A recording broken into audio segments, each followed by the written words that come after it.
capítulo 20.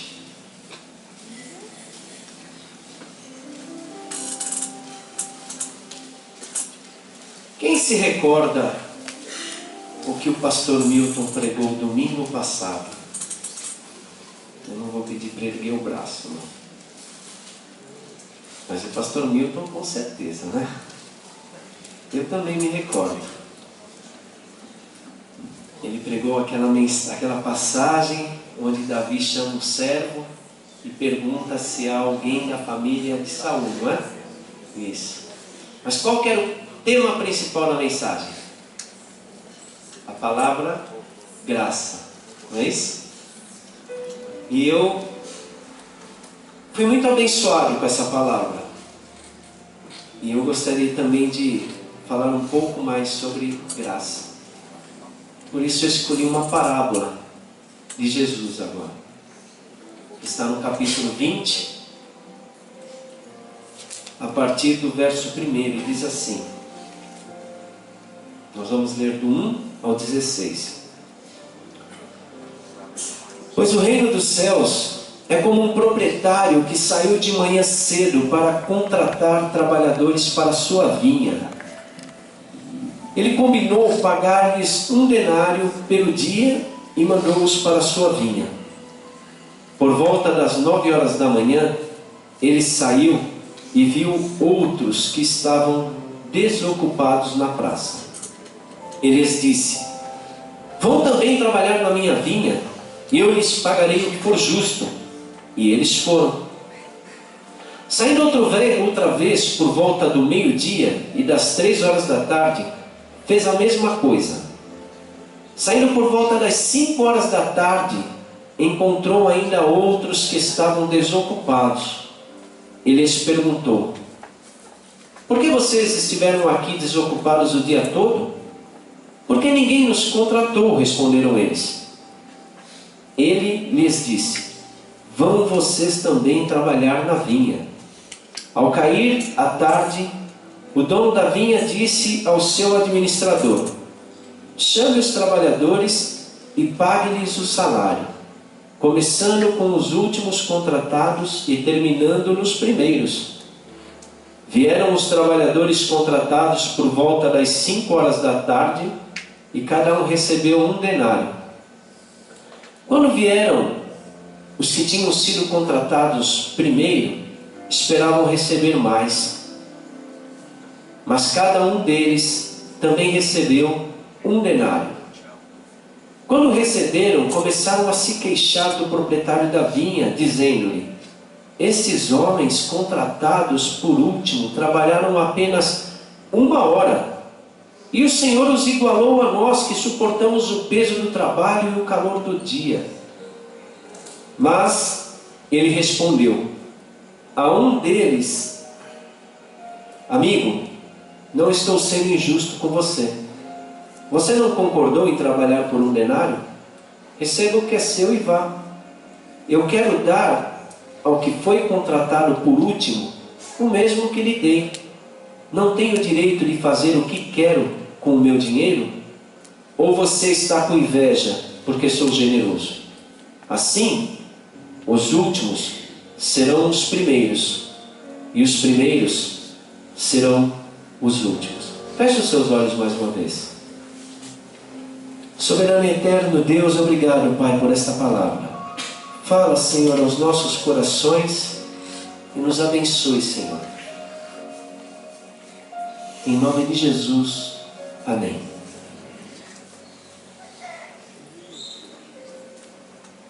As parábolas de Jesus, elas sempre vão ter 2 elementos essenciais: presença ou oportunidade da salvação e também a misericórdia de Deus para com o pecador. Sempre você vai encontrar pelo menos esses 2 itens. E esta é uma parábola que trata de alguns assuntos delicados, porque Jesus falou muito através de parábolas, e sempre havia a presença da salvação e o conflito com a religiosidade. na pessoa dos fariseus. Geralmente eles eram os que mais contestavam. E as parábolas, elas sempre têm uma mensagem para o ouvinte, que ao terminar de ouvir a parábola, você vai pensar: entendi, faz sentido com a realidade na qual eu vivo. E você também vai aprender. E essa parábola em especial, ela fala de graça. E no caso, a graça de Deus é um patrimônio do cristianismo. Somente o cristianismo fala de graça. Qualquer outra religião vai falar de sacrifício, de busca, mas o cristianismo, ela faz o percurso contrário. A religião é o esforço a chegar a Deus. Somente o cristianismo é Deus entregando Jesus, sem que você precise fazer nada, apenas acreditar e aceitar. Não há necessidade de sacrifício. A graça nos alcançou e o sacrifício maior Jesus já completou no Calvário.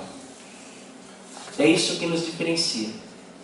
Mas falar de graça é um tanto quanto complicado, porque a graça de Deus, mesmo para nós cristãos, pode dar a impressão de injustiça. É o que Jesus está falando aqui.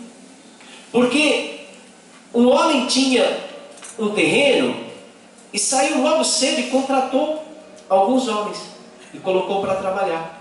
Mas depois ele fez novamente isso às 9 horas, ao meio-dia, às 3 horas da tarde, às 6 horas da tarde. E na hora de pagar, aquele que começou a trabalhar mais cedo, 6 horas da manhã, recebeu a mesma coisa do que aquele que começou a trabalhar às 6 horas da tarde. Você acha justo isso? Quem sinceramente acha justo isso? Levante a mão.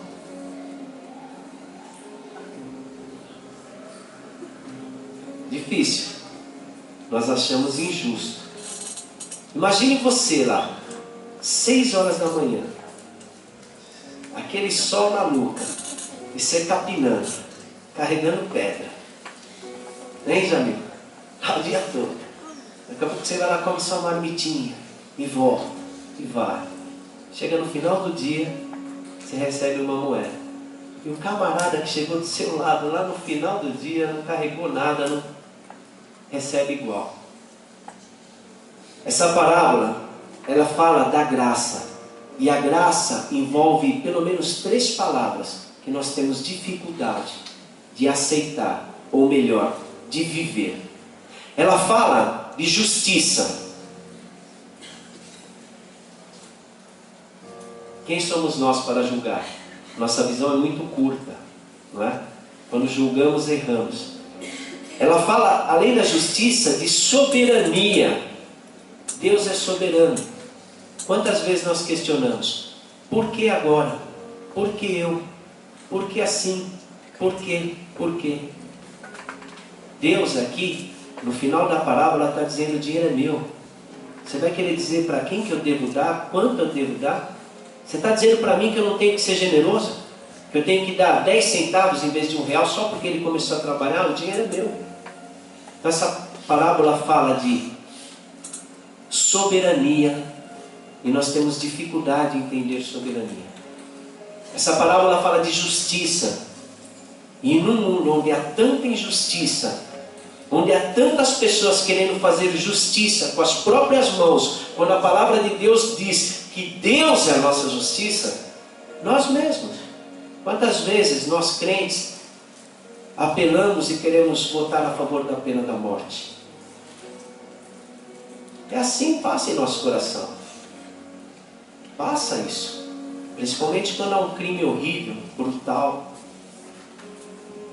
Porque nós ansiamos justiça. Mas a justiça que nós queremos para os outros não é a mesma que nós queremos para nós, não. E você sabe disso. Por isso, justiça é algo que nós temos dificuldade em falar. E finalmente a graça. Porque essa parábola, ela denuncia um coração cativo na lógica do mérito. E nós somos assim. Nós acreditamos que nós merecemos alguma coisa. E olha, é assim mesmo que nós somos. Mas a vida cristã não é assim. A vida cristã, ela não está relacionada àquilo que você ou eu ou nós conquistamos. A vida cristã, ela está relacionada àquilo que Deus nos dá. Isso é vida cristã. Aquilo que Deus nos dá e não aquilo que nós conquistamos. Eu bem sei que tem a nossa parte. E a parábola fala de que nós devemos trabalhar. Mas a parábola, ela fala muito além. Ela fala de um Deus que se preocupa com todos. E que desde o primeiro horário da manhã até o último do dia, Ele está dando oportunidade e chamando todo aquele que está ocioso e parado. Mas eu queria falar mais é da graça mesmo.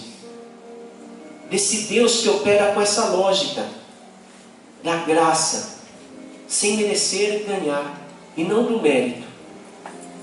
E é difícil isso. Quer ver por quê? Sabe, um dos maiores conflitos que eu tenho como pai na educação dos meus filhos é isso. Eu não sei se você é assim, ou se você já fez assim. Nós falamos de um Deus que nos abençoa independente do que você faça. Philip Yancey, no seu livro Maravilhosa Graça, ele diz assim: não há nada que você faça a mais para que Deus te abençoe, não há nada que você faça a menos para que Deus te abençoe. Deus te abençoa. Nós não somos merecedores. Aliás, a diferença de misericórdia e graça é essa. Misericórdia é aquilo que você merece, mas não recebe. Graça é aquilo que você não merece, mas recebe. E essa questão de merecer, de mérito e graça, é uma confusão na nossa cabeça. Sabe por quê? Porque eu creio e prego um Deus que não exige nada de mim. Somente bênção, amor e entrega. Mas eu viro para os meus filhos e falo assim: se você não estudar, eu vou tirar o videogame. Complicado isso, né? Se você não for na igreja, eu não vou dar o dinheiro para o cinema semana que vem. Se você não passar de ano, confuso, né? Mérito. Como equilibrar isso? Eu sei que tem que ter a disciplina, o limite, mas eu estou dizendo de algo muito mais profundo. E se você inverter? Você falar assim: se eu creio num Deus de graça, em vez de eu pedir algo para o meu filho, eu vou fazer algo a mais para ele. Em vez de eu tirar, em vez de eu discutir, eu vou passar uma noite de joelhos orando por ele. Você já fez isso? Talvez seja esse o caminho da graça, da entrega. E essa parábola, ela fala muito disso. Os trabalhadores ganharem a mesma coisa não é justo. Quer ver outro exemplo? O ladrão da cruz. Jesus estava no meio de dois, não foi? Um reconheceu, mas o outro não. Mas talvez outros tenham dito assim: mas aquele ali que reconheceu na última hora é muito fácil. Você já imaginou se você fosse um pai ou uma mãe, que aquele ladrão ao qual Jesus virou e disse assim: ainda hoje estarás comigo no paraíso, aquele ladrão tivesse matado seu filho no dia anterior? É difícil falar de graça, irmãos. É difícil. Se é difícil falar, é muito mais difícil viver. Mas a gente tem que aprender a viver. Porque graça é amor, graça é entrega, graça é doação. Você já imaginou, igreja, se nós vivêssemos num mundo onde a graça realmente imperasse? Aí você vai dizer: mas o mundo jaz no maligno. Sim, mas aqui tem uma parte do mundo que não é do mundo e que vive a graça. E essa parte deveria exercitar a graça. Às vezes com pequenos gestos. Sabe quando você fica 15, 20 minutos no shopping procurando uma vaga? E aí a hora que acende a luz de ré de um carro, vem 3 carros ao mesmo tempo se matando, inclusive você é um deles para estacionar. Você já parou? E mesmo sendo a sua vez, mesmo você merecendo, mesmo você tendo chegado antes, mesmo você tendo dado seta, você já fez alguma vez de falar assim: por favor, estaciona aí, eu vou procurar outra vaga. Então vamos parar de falar de graça, porque você já deu risada, falou: esse pastor está maluco da cabeça fazer um negócio desse. Mas é isso. É isso. Quem é que mora em prédio? Quando você chega lá, você aperta o botão do 10º. Antes de descer do elevador, você aperta o 0 de novo para o elevador voltar, para quando a pessoa chegar lá, estiver lá já. Amém. Sabe, se eu fosse enumerar aqui, teria tantos. Então assim, não adianta a gente falar daquilo que a gente professa, mas daquilo que a gente não vive.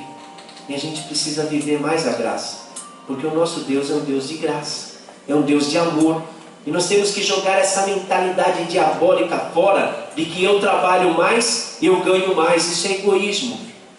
Eu sou o pai, eu mando. Eu sou isso, eu sou aquilo. Nosso Deus não é assim. Nosso Deus tinha todo o poder para descer da cruz e eliminar todos aqueles. Mas Ele preferiu a graça, o amor.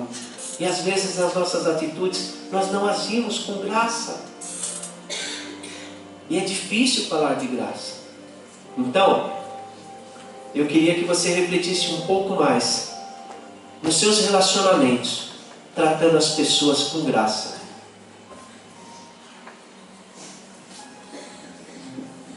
E eu quero deixar aqui pelo menos 3 conselhos. Nós poderíamos antes aqui ainda discutir essas questões aqui também. Porque ainda falando de justiça, por exemplo, se você fosse um daqueles trabalhadores, talvez você fosse o primeiro a gritar: não é justo, eu cheguei às 6 horas da manhã, trabalhei até tarde e não admito ganhar igual aquele que chegou agora há pouco, meia hora e não fez nada. Mas a nossa justiça, ela é cega. E outra coisa também, ela é tão cega, e às vezes nos falta tanta sabedoria, que talvez um que tenha trabalhado 10 horas não tenha produzido igual aquele que trabalhou 1 hora. Porque muitas vezes não é só quantidade de tempo, é qualidade de serviço. Mas eu não vou por esse lado. Mas pense nisso, que às vezes nós nos achamos tão bons, achamos a última bolachinha, né, os gostosões, né? Você sabe que tem uma história, uma vez, eu não lembro bem ao certo, mas vou dar ideia para você. Um equipamento parou de funcionar. E aquela empresa teve um prejuízo enorme por vários dias, até que conseguiram achar o engenheiro responsável. Ele chegou lá, e em 15 minutos ele tirou um parafuso, colocou outro parafuso e foi embora. E depois mandou a conta. Aí a conta era mais ou menos assim: 100 mil reais. O dono da empresa chamou ele novamente e falou assim: escuta, você está maluco? Você está me cobrando 100 mil reais para trocar um parafuso? Ele falou assim: não, está aqui, ó, 10 reais o parafuso. A diferença é porque eu sabia qual era o parafuso, né? Entendeu? Então assim, tem muitas coisas nas nossas vidas. Não julgue, não se ache melhor. Trate e viva com graça nos seus relacionamentos. Não exercite juízo. Deixe que Jesus advogue a seu respeito. A nossa luta não é contra a carne. Creia na soberania de Deus. Deus sabe o que está fazendo. Deus sabe. Às vezes está doendo, está demorando, está sofrendo, mas Deus sabe o que está fazendo. O mundo pode estar de ponta cabeça, mas está nas mãos de Deus. E exercite a graça. Então, os 3 conselhos. Primeiro, ignore o mérito e elimine os seus critérios de justiça. Como eu falei, para você julgar, você tem que conhecer 100% da situação. Você imagina eu como pastor, vou dizer mais ou menos para você.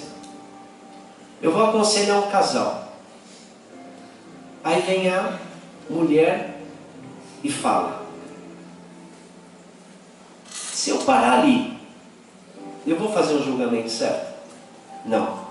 Eu vou ter que ouvir o outro lado, não é?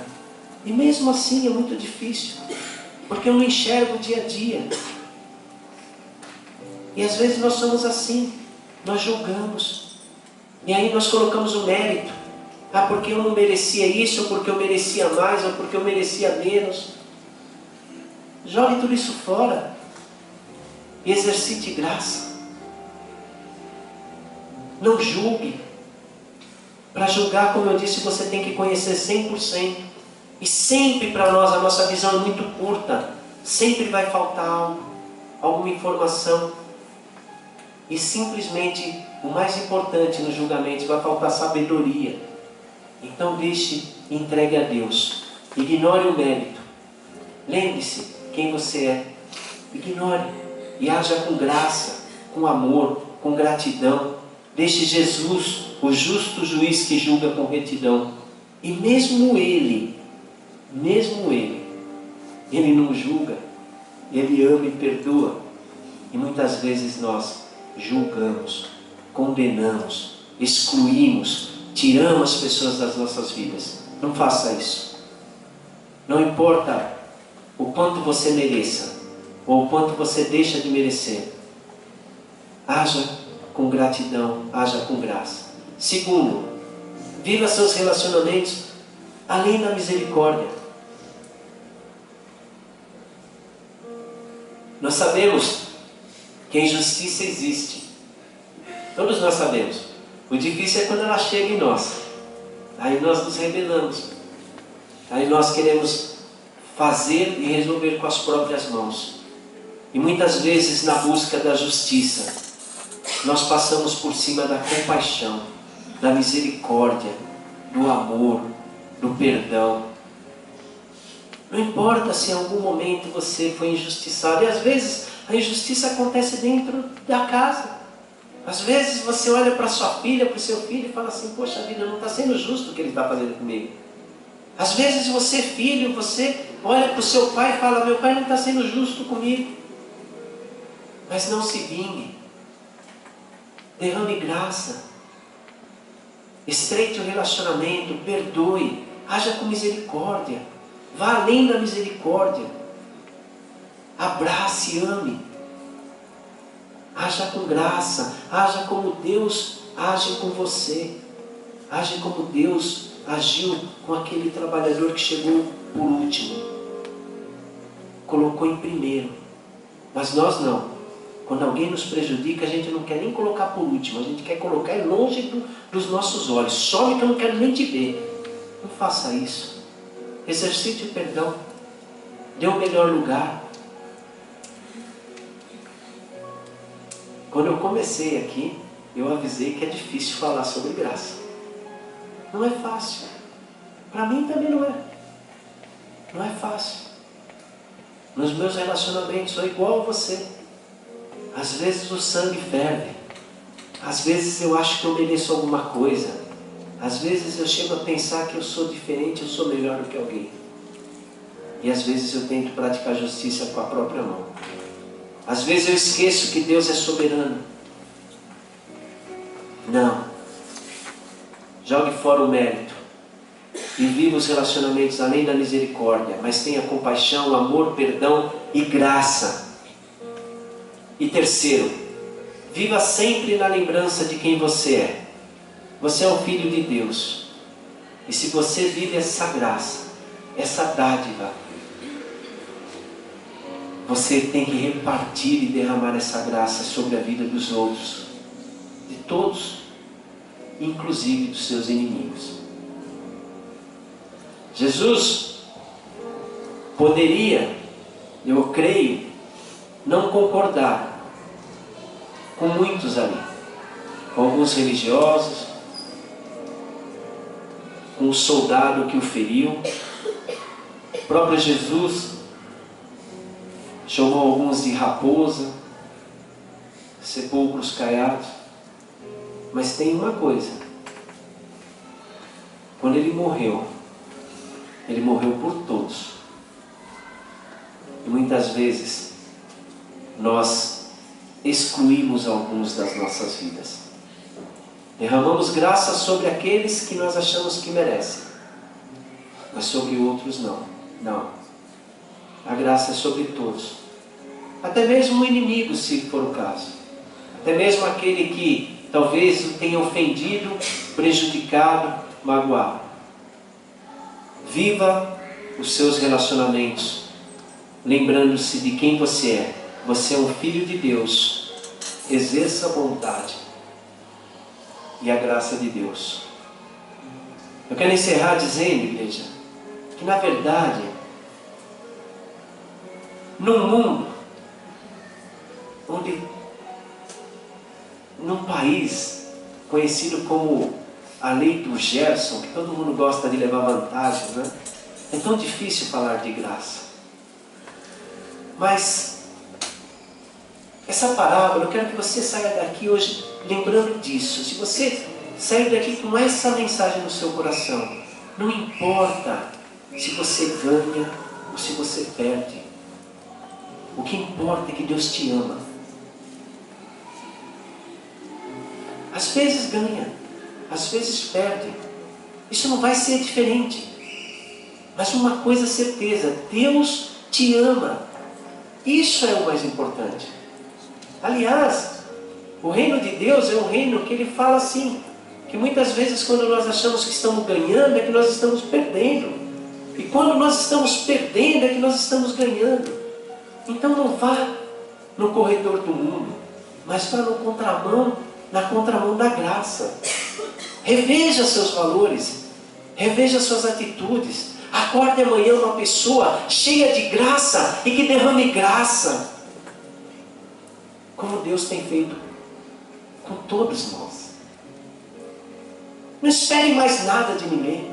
Esqueça seus méritos, mas viva sua vida e seus relacionamentos com graça, com amor, com perdão.